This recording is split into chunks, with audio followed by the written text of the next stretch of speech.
അപ്പോൾ അടുത്ത ചോദ്യം ഇങ്ങനെയാണ്: ഒരു കുടുംബത്തിലെ 10 പേരുടെ ശരാശരി വയസ്സ് 34 എങ്കിൽ 9 വർഷം മുമ്പുള്ള അവരുടെ ശരാശരി വയസ്സ് എത്രയാണ്?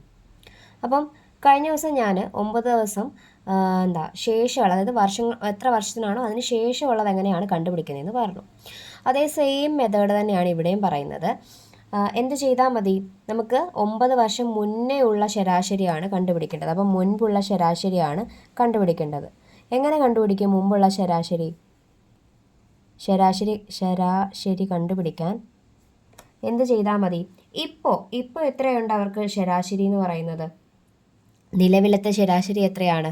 34 ആ 34-ൽ നിന്നും എന്ത് ചെയ്താൽ മതി? ഈ 9 വർഷം അങ്ങ് കുറച്ചാൽ മതി. 9 വർഷം കുറയ്ക്കുമ്പോഴത്തേക്ക് നമുക്ക് എന്ത് കിട്ടും?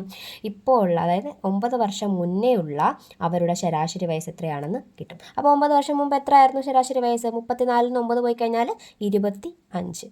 അപ്പോൾ 9 വർഷം മുമ്പ് അവരുടെ ശരാശരി എത്രയായിരുന്നു? 25 വയസ്സായിരുന്നു. ഇനി ഇവിടെ ഞാൻ നേരത്തെ പറഞ്ഞു 5 വർഷം 9 വർഷത്തിന് ശേഷമായിരുന്നെങ്കിൽ എന്ത് ചെയ്താനേ? ഇപ്പോൾ ഉള്ള ശരാശരി തന്നിട്ടുണ്ട്, അതിൻ്റെ കൂടെ ഈ 9 അങ്ങ് കൂട്ടിയാൽ മതിയായിരുന്നു. മുമ്പുള്ളത് ചോദിക്കുമ്പോൾ എന്ത് ചെയ്യണം?